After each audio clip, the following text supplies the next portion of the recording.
नमस्कार सभी को, स्वागत है आपका संस्कृत की कक्षा में। देखिए, कल हमने बहुव्रीहि समास तथा तत्पुरुष समास का पिछली कक्षा में हम अध्ययन कर चुके हैं। आज हमारा जो नया समास है वह है अव्ययी भाव समास।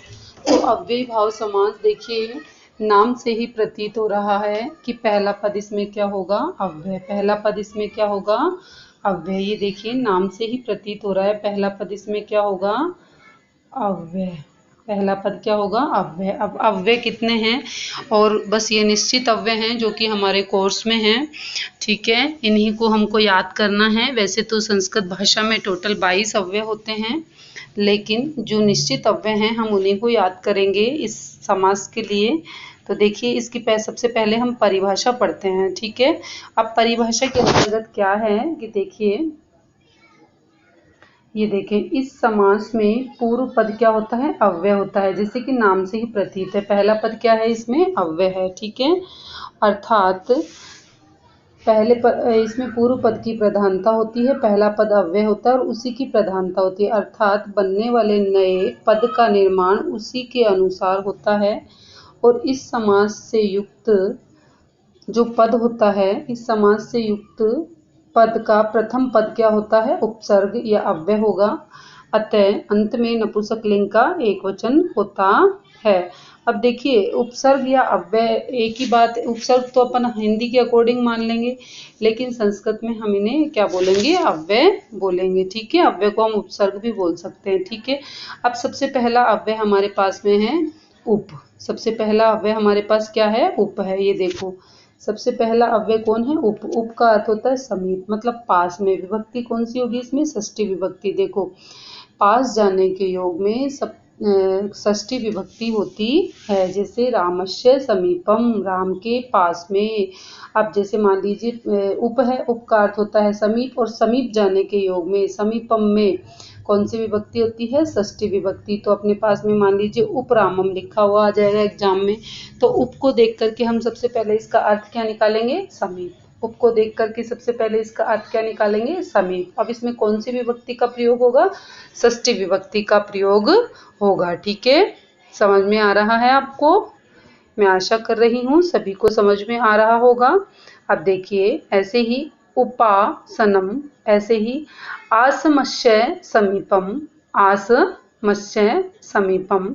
ऐसे ही नेक्स्ट अपने पास में है निर या निस, ठीक है। विग्रह के पहले शब्द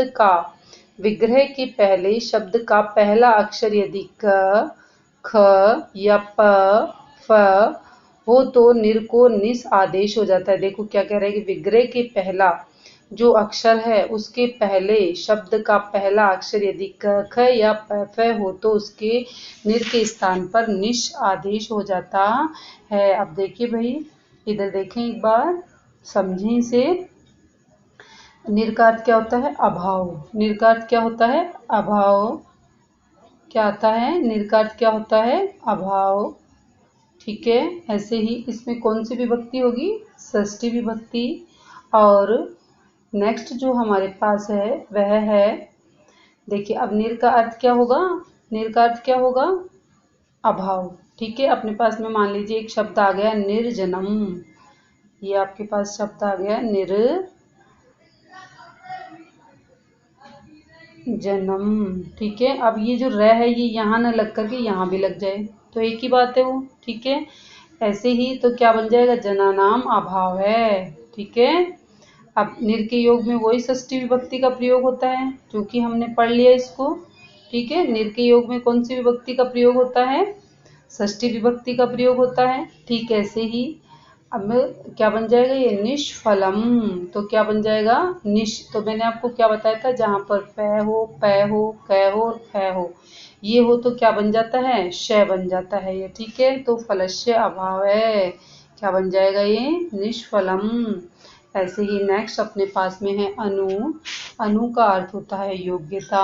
अनु का अर्थ क्या होता है, योग्यता, ठीक है। अनु का अर्थ क्या होगा, योग्यता होता है, ठीक है। हम नेक्स्ट देखिए, इसमें योग्यता या पश्चात और पीछे भी हम इसे कह सकते हैं, पश्चात या पीछे भी कह सकते हैं। वही इसमें षष्ठी विभक्ति का प्रयोग होता है अनु के योग में भी, तो जैसे मान लीजिए आपको कह दिया अनुरामम, तो क्या लिखोगे आप इसमें रामस्य योग्यम। ऐसे ही अनुप्रयोजनम, तो क्या लिखेंगे हम इसमें, ये देखिए ये अपने पास में है अनुरामम। ठीक है, क्या है ये, अनुरामम। तो विभक्ति कौन सी लगेगी इसमें, षष्ठी। तो रामस्य, आप मेरे साथ साथ उच्चारण करते चलें तो आपको याद होगा। ठीक है, रामस्य योग्यम। ठीक है, क्या बन जाएगा ये, रामस्य योग्यम। ठीक है, चलिए नेक्स्ट देखते हैं अपन। नेक्स्ट अपन अपने पे चलते हैं। रामस्य योग्यम, आगे देखिए। अगला हमारे पास में है प्रति। अगला कौन है, प्रति। प्रति का अर्थ होता है विप्सा, अर्थात विप्सा को क्या बोलते हैं, धोरान। विप्सा को क्या बोलते हैं, धोरान। अब इसमें दो विभक्तियां लगती हैं। ठीक है, एक तो द्वितीय लगती है और एक सप्तमी लगती है। जैसे मान लीजिए आपके पास में आ गया प्रतिदिन, तो क्या लिख देंगे, दिनम दिनम प्रति। क्या लिख देंगे, दिनम दिनम प्रति। जैसे मान लीजिए अपने पास में क्या आ गया, ये माने क्या आ गया हमारे पास में, प्रति। प्रति का अर्थ है विप्सा।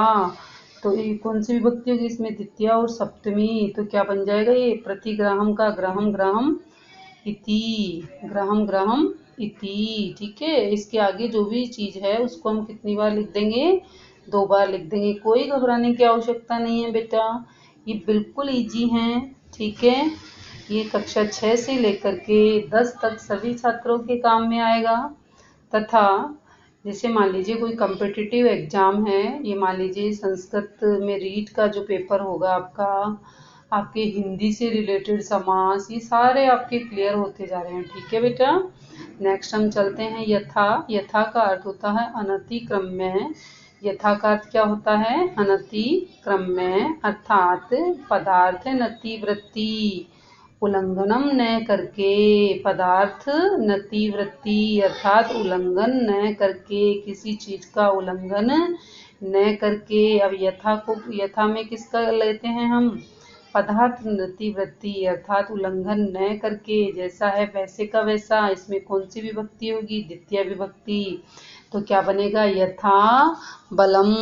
तो यथा बलम, बलम अनतिक्रम्य, यथा शक्ति, शक्तिम अनतिक्रम्य। ठीक है, मतलब कि जैसा है वैसा, मतलब उसका उल्लंघन न करके। ठीक है, जैसे ऐसे ही स का अर्थ होता है साथ, सहित और समान के योग में कौन सी विभक्ति होती है, तृतीय विभक्ति। देखिए जो भी हम मान लीजिए व्याकरण पढ़ते हैं, जैसे मान लीजिए आपने इंग्लिश की व्याकरण पढ़ी, आपने हिंदी की व्याकरण पढ़ी, आपने संस्कृत की व्याकरण पढ़ी, सभी व्याकरणों को एक साथ रिलेट करके पढ़ेंगे तो आपको जल्दी समझ में आएगा। ठीक है, जल्दी से समझ में आएगा। तो अभी हमने टोटल इसके क्या पढ़े हैं, अव्यय पढ़े हैं, इनके अर्थ याद करेंगे आप। ठीक है, इनके सभी के अर्थ याद करेंगे, स्क्रीनशॉट ले लीजिएगा। ठीक है, तो अभी हम क्या करेंगे, इनके सारे अर्थ याद करेंगे और अर्थ याद करके कौन सी विभक्ति इसके काम में आती है वो याद करेंगे। ठीक है, और इनके उदाहरण हम याद कर लेंगे, क्योंकि इसी प्रकार का, जैसे मान लीजिए आपके पास उपरामम की जगह उपकृष्णम आता है। ठीक है, उपासनम की जगह आपके पास में उपशयनम आ जाए, है ना। जैसे मान लीजिए आपके पास निर्जनम की जगह निर्मक्षयनाम आ जाए। ठीक है, तो इस तरह से मान लीजिए निर के साथ लग करके कोई भी आपके पास आ जाएगा तो आप उसको बहुत आसानी से सॉल्व कर सकते हैं। ठीक है, तो अब 1 से 6 तक जो भी अव्यय हैं इनको आप एक बार अच्छे से पढ़ लें, समझ लें, और इससे रिलेटेड जो क्वेश्चन हैं वो अभी अपन नेक्स्ट वीडियो में पढ़ेंगे। तब तक के लिए धन्यवाद।